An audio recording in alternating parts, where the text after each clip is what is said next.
दोस्तों, मेरा नाम है कुमकुम बिनवाल। हरियाणा के रण में उतर चुके हैं हेमा मालिनी वर्सेस वीरेंद्र सहवाग। जी हाँ, दोनों ही पार्टियां बड़ा स्टार पावर दिखा रही हैं, लेकिन इस स्टार पावर में कौन जीता कौन हारा सब कुछ मैं आपको तफसील से बताऊंगी। साथ में ये भी आपको बताऊंगी कि वीरेंद्र सहवाग, जी हाँ, बीजेपी के खिलाफ प्रचार करने का जोखिम उठा रहे हैं। क्या लंबी पारी खेलने की तैयारी कर रहे हैं वीरेंद्र सहवाग? दोस्तों, आज शाम 5 बजे तक का वक्त है, उसके बाद प्रचार का शोर थम जाएगा। परसों हरियाणा के लोग ईवीएम में किसकी सरकार बनेगी अगले 5 साल हरियाणा में, इसका फैसला कर देंगे। लेकिन इस बीच जबरदस्त तरीके से दोनों ही पार्टियां, कांग्रेस और बीजेपी, स्टार पावर का दम दिखा रही हैं। हैरानी इस बात की है दोस्तों कि वो हरियाणा के मुख्यमंत्री जिनकी मोदी जी तारीफ करते करते नहीं थकते, नायाब सिंह सैनी साहब, लाडवा में खुद उनकी सीट फंस गई है। सुनने में आ रहा है कि कांग्रेस के उम्मीदवार उन्हें कड़ी टक्कर दे रहे हैं और ये बात परेशान कर रही है बीजेपी को। कांग्रेस के उम्मीदवार मेवा सिंह के लिए दोस्तों, हरियाणा में जब राहुल गांधी जब से उन्होंने अपनी विजय संकल्प यात्रा शुरू की है, उन्होंने वोट भी मांगे। मेवा सिंह के लिए कहा भी कि मुख्यमंत्री सैनी को यही हराएंगे। तो तब से मेवा सिंह के लिए काफ़ी माहौल लाडवा में बन गया है और बीजेपी समझ रही थी कि इस तरह की शर्मिंदगी ना उठानी पड़े उसे कि लाडवा से खुद मुख्यमंत्री हार जाएं। हालांकि मुख्यमंत्री तो लाडवा से लड़ना भी नहीं चाहते थे, लेकिन जबरन उनको वहां भेज दिया गया ऐन वक्त में। लेकिन मुख्यमंत्री की सीट बचाने के लिए जैसे ही बीजेपी ने हेमा मालिनी को मैदान में उतारा, मैदान में आ गए वीरेंद्र सहवाग। कैसे दिलचस्प हो गया ये मुकाबला और वीरेंद्र सहवाग ने कैसे कांग्रेस के समर्थन में प्रचार में बोला, सब कुछ मैं आपको तफसील से बताऊंगी। लेकिन दोस्तों, पहले ये जानिए कि लाडवा में सैनी साहब के लिए प्रचार करते हुए हेमा मालिनी पहुंची। कल उन्होंने रोड शो किया और कांग्रेस पार्टी को निशाने पर लिया। लेकिन मैं तो हैरान हूं कि इतना लेट क्यों आई मैडम। सुबह 11 बजे उनका कार्यक्रम था कल और 10 बजे से उनके फैंस उनका इंतजार कर रहे थे। और आप जानते हैं वो कितने बजे आई? ये खबर बताती है कि हेमा मालिनी आई दोपहर 3 बजे। सोचिए, इतनी गर्मी में उनके फैंस उनका इंतजार कर रहे होंगे। खैर, उसके बाद वो आई, उन्होंने रोड शो किया और कांग्रेस को निशाने पर लिया और कहा कि कांग्रेस एम्स में भर्ती होने वाली है और पर्ची और खर्ची वाला दौर हम वापस नहीं आने देंगे, जो तमाम तरह की बातें बीजेपी कर रही है। और उसके बाद वो वापस चली गई। वहीं दोस्तों, जब हेमा मालिनी लाडवा में मुख्यमंत्री के लिए वोट मांग रही थी, वहीं एक बहुत ही और दिलचस्प तस्वीर तोशाम से निकल कर आई। भिवानी में दोस्तों, तोशाम सीट पर चचेरे भाई बहन आमने सामने हो गए। बड़ा रोमांचक मुकाबला यहाँ पर हो गया है दोस्तों। कांग्रेस की तरफ से अनिरुद्ध चौधरी मैदान में है और बीजेपी की तरफ से किरण चौधरी की बेटी को टिकट दिया गया है। तो अनिरुद्ध चौधरी, जो कि कांग्रेस के प्रत्याशी हैं, उनके समर्थन में पूर्व क्रिकेटर, स्टार बल्लेबाज टीम इंडिया के वीरेंद्र सहवाग ने प्रचार किया और खांटी हरियाणवी में प्रचार किया। वीरेंद्र सहवाग ने न केवल अनिरुद्ध चौधरी के लिए वोट मांगे, बल्कि उनकी भाषा सुनकर ऐसा भी लग रहा था कि क्या वीरेंद्र सहवाग आने वाले भविष्य में सियासी बैटिंग की तैयारी कर रहे हैं। दोस्तों, वीरेंद्र सहवाग यहाँ आए तो उन्होंने हरियाणवी बोली और जब वो हरियाणवी उन्होंने बोलना शुरू किया तो लोग बड़े हैरान हो गए। वीरेंद्र सहवाग ने जब बात करनी शुरू की तो राम राम बोलकर अपनी बात को शुरू किया। दोस्तों, वीरेंद्र सहवाग यहाँ पर क्यों आए, आपके मन में एक सवाल होगा। दरअसल भारतीय क्रिकेट कंट्रोल बोर्ड के रजिस्ट्रार रहे हैं अनिरुद्ध चौधरी और इसीलिए वीरेंद्र सहवाग उनके प्रचार के लिए पहुंचे और ठेठ हरियाणवी भाषा में वीरेंद्र सहवाग ने बहुत छोटा सा संबोधन दिया, राम राम, क्योंकि हरियाणा में हर कोई एक दूसरे को राम राम बोलता है। तो राम राम बोलकर अपनी छोटे से भाषण की शुरुआत की। और मुझे माफ़ कीजिएगा, मेरी हरियाणवी बहुत ख़राब है, लेकिन वीरेंद्र सहवाग ने जो बोला मैं उसे पढ़ने की कोशिश कर रही हूँ हरियाणवी में। दोस्तों, वीरेंद्र सहवाग ने रैली में जो भीड़ आई थी काफ़ी उनको देखने के लिए, उस भीड़ को देखते हुए कहा, कतई स्टेडियम की तरह लठ गाड़ रखा है, इतनी आवाज तो स्टेडियम में भी ना आती जितनी आड़े आवे से, अनिरुद्ध को जिताकर चंडीगढ़ बैठा दो। इसके बाद दोस्तों, वीरेंद्र सहवाग, माफ़ कीजिएगा दोस्तों, मेरी हरियाणवी ख़राब है, मुझे नहीं आती हरियाणवी बोलनी, लेकिन मैंने कोशिश की वीरेंद्र सहवाग ने क्या बोला। आगे वीरेंद्र सहवाग ने हरियाणवी में ये भी कहा कि अनिरुद्ध के लिए आप ज़रूर वोट डालें और 1 नंबर पर ला दीजिए उनको और मौका है और जितना हो सके उनको चंडीगढ़ भेजने में मजबूती दीजिए। तो आप कह सकते हैं कि एक तरह से दोनों ही पार्टियां स्टार पावर दिखाने की जोर आजमाइश कर रही हैं। यहाँ एक और दिलचस्प चीज कुछ दिन पहले निकल कर आई थी, जब वीरेंद्र सहवाग ने प्रधानमंत्री मोदी के एक पोस्ट को रिट्वीट करके उन पर सवाल खड़े कर दिए थे।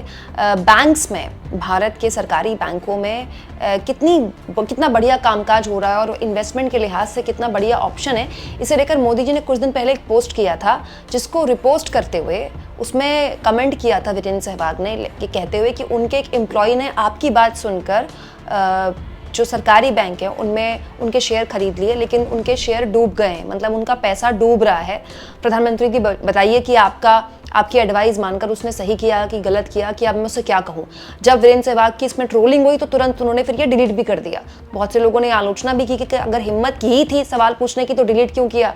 लेकिन अब वीरेंद्र सहवाग कांग्रेस के प्रत्याशी के लिए प्रचार कर रहे हैं। हालांकि बहुत से लोग ये कह सकते हैं कि वीरेंद्र सहवाग के अपने पर्सनल रिश्ते होंगे प्रत्याशी से, इसलिए वो आए होंगे, लेकिन राजनीति में संभावनाओं का दौर चलता रहता है और आने वाली जो भविष्य की राजनीति है दोस्तों देश में, वो काफ़ी हद तक ऐसा लग रहा है कि अब बीजेपी से लोगों का धीरे धीरे मोहभंग होगा।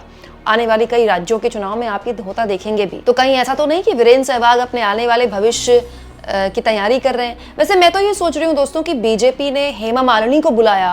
हेमा मालिनी खैर अपने दौर की बहुत बड़ी स्टार हैं, लेकिन उनसे बड़ी स्टार तो कंगना रनौत है, बीजेपी की नई नवेली सांसद हैं, और कंगना तो खुद कहती हैं कि अमिताभ बच्चन के बाद वो सबसे बड़ी स्टार है बॉलीवुड की।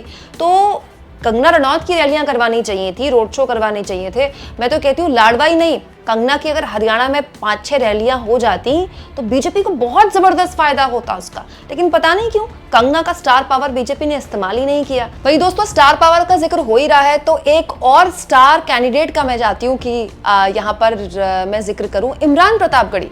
जी हाँ, कवि, शायर, शानदार शायर रहे हैं दोस्तों। इमरान प्रतापगढ़ी वैसे तो उत्तर प्रदेश से आते हैं, लेकिन कांग्रेस पार्टी के राज्यसभा से सांसद हैं। राज्यसभा में इमरान प्रतापगढ़ी ने हाल के दिनों में अपना शानदार भाषण के जरिए न केवल अपनी मजबूती से मौजूदगी दर्ज कराई है, बल्कि सोशल मीडिया में भी वो हाल के वक्त में काफ़ी बड़े स्टार बन गए हैं। हरियाणा में भी उनकी कांग्रेस ने कई रैलियां कराई, और ज़रा आप देखिए मेवात में जब वो अपना कार्यक्रम खत्म करके निकल रहे थे तो उन्होंने खुद ये वीडियो शेयर किया कि उनको निकलने में इतना टाइम लग गया क्योंकि भीड़ इतनी ज़्यादा थी उनको देखने के लिए, उनको सुनने के लिए। खुद कांग्रेस पार्टी के यूट्यूब चैनल ने कुछ दिन पहले इमरान प्रतापगढ़ी की ये वीडियो शेयर की है। ज़रा आप देखिए दोस्तों इस वीडियो में मतलब क्या भीड़ है। माना यह जा रहा है कि इमरान प्रतापगढ़ी की इस जनसभा में उनको सुनने के लिए 70,000 से ज़्यादा लोग थे। अरे मोदी जी की जो आखिरी रैली हुई है ना हरियाणा में, उसमें टारगेट 50,000 रखा गया था, और इमरान प्रतापगढ़ी की शायरी सुनने के लिए 70,000 लोग यहां पर जुटे हुए थे। तो सच्चाई है दोस्तों कि वीरेंद्र सहवाग और हेमा मालिनी जैसे लोग हेडलाइन बना लेते हैं, लेकिन भीड़ तो इमरान प्रतापगढ़ी जैसे लोग भी जुटा रहे हैं। क्यों? क्योंकि इनके भाषणों में वो तीखी बयानबाजी नहीं होती। इमरान प्रतापगढ़ी अपने अंदाज में, शायरी के अंदाज में, एक कवि के तौर पर जिस तरह से लच्छेदार और मीठी भाषा का इस्तेमाल करते हैं, लोगों को ये भी बड़ा पसंद आता है। सुनिए जरा इमरान प्रतापगढ़ी ने किस तरह से यहाँ जनसभा को संबोधित किया था। कहाँ सोया है चौकीदार, कहाँ सोया है चौकीदार, खट्टर ने कर डाला हरियाणा का पंटा। ये बिना सुने ही ताली बजाना, बिना मांगे वोट दे रही है। इतने मोहब्बत वाले लोग हैं ना कि इनके सामने अपील करने की भी जरूरत है। फिर से सुना रहा हूँ, पहले सुनिए फिर ताली बजाइए।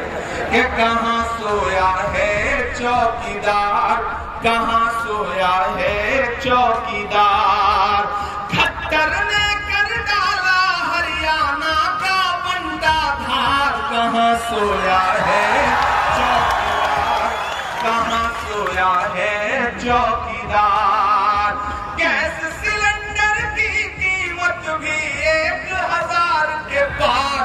कहाँ सोया है चौकीदार, कहाँ सोया है चौकीदार, ये चाय